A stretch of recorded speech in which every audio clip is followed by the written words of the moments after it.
Here we go, video 5, the video I didn't actually intend to make, but I wanted to just support you a little bit with task 5, which is the big write on what you've been doing in the other 5 videos. So you've got plenty to say, and you've got some really lovely high-level stuff as well that's going to move you beyond, oh, this is what the poem means, and you're guessing.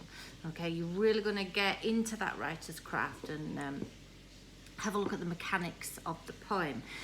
But sometimes it can be like a bit of a worry. How am I going to put this down? Where do I start? What do I do? So I'm just going to help you a little bit with that. So you have been asked, how does the poet present the idea of old age in the poem in Oak Terrace? So we've constantly focused on the old woman, what she's been doing, and her experience of life in old age. So we've got plenty. My recommendations are that you should spend half an hour on this task. So half an hour on the write-up. Obviously you'd have to have some thinking time in the exam, but we know when you're practicing for the exam, we just really want to get to grips with a method, a process that we're going to use. We're going to be writing in full sentences. We're going to be organising our answers into paragraphs. We're going to be showing an understanding of the different ideas in the poem. We're going to be writing about how the poet uses language and other techniques to share those ideas. Remember, we've looked at structure as well, haven't we? We've looked at sound, so that's another technique. And then you're expected to write about structure and tone as well. So, in the back of my mind, while I've been taking you through these tasks, has been a silly little sentence. And the sentence goes, totally, no wonder Wally loves Sally. She's meaty and jolly. So it's a very silly sentence. But if I take the initial letters of those words, and I get totally is a T for title. No is an N for narrative. Wonder, what's the subject matter of the poem? Now we're given that in the title. So the subject matter we're interested in is old age. Okay, so we tick that off. So what, and then what's the attitude for Wally? Wally, what's the attitude of the poet to that subject matter? So we talked about attitudes. Okay, so totally no wonder Wally loves language. And actually, as we looked at language, we also looked at some structures, because we looked at line endings and line openings.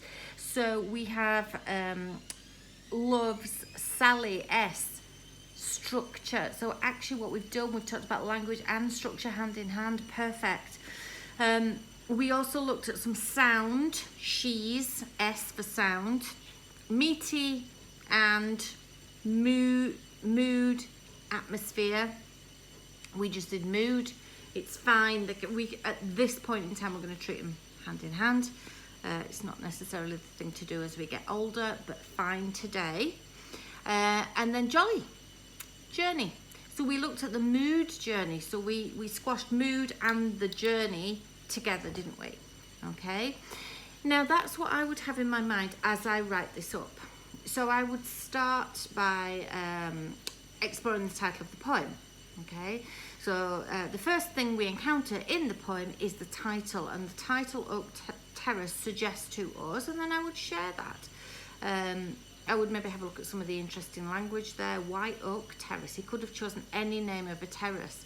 So I'd have a look at why that might be, that idea of growth and longevity of oaks, because they live a very long time, tall, straight, solid, like the old lady, maybe, I don't know, what do you think?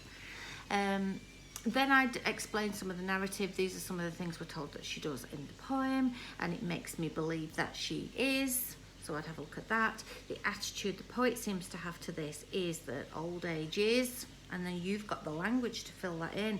So it's a nice opening paragraph. Then I would look at the language at the beginning of the poem. Where does he start off? What language choices does he make? Where does that put me? I'd have a look at some of the structures in that language choice as well. Then I'd move to the language in the middle. By the middle of the poem, the poet's choices of language are. and this takes us down this particular path. It suggests this about old age. And then I do the same for the end. By the end of the poet is making these choices in language, and he's moved us to this understanding.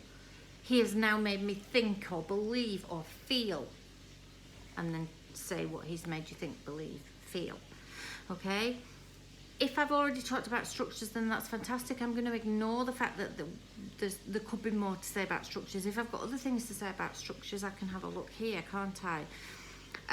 If I haven't mentioned sound before, and I might have mentioned sound in the onomatopoeic, is melting to madness? I'm not going to check. You'll be able to check that. But I might want to say more about sound. I might want to, at that point, just give that overview on, now I know what the poem is suggesting to me. I now know why the poet chose to use half rhymes and consonants in many cases, because, and I would explain that. And then I would just look at the mood journey in the poem. So the poet moves from establishing a mood of, ends up in the middle with, and by the end of the poem the mood is. Okay, and that is going to take your time up, and you will have got some really lovely thoughtful things in there. You won't have just stuck to the language, because as an examiner it tends to be the lower graders who really just explore language, and they don't understand that language is placed on certain points on that poem. Okay, so those are easy ways to up that grade. So that's what I do in terms of my structure. I hope that helped. Okay, I'm going to add that little rhyme onto your sheet that you can either download or that you've got already on Google Classroom. Look in the description to find out where you can find these things if you've forgotten Google login, all of that business. Okay, even if it says test shop, don't worry, it's a free download. Okay, so everything is there for you to access. Fantastic. Good luck. I hope that you are able to take some things that you will be able to take not just from this experience but into your next experience of an unseen poem, because title, narrative, what's the subject matter, what's the poet's attitude, there'll be language there, there'll be structures there, there'll be sounds there, there'll be mood there, there'll be atmosphere there, there'll be a journey there. That will remain the same. That'll happen in the next poem too. Fantastic. We're building something we can travel forward with. Okay, best of luck, guys. Subscribe, because there's going to be loads more like this, and you're really going to build those skills. Well done. All right.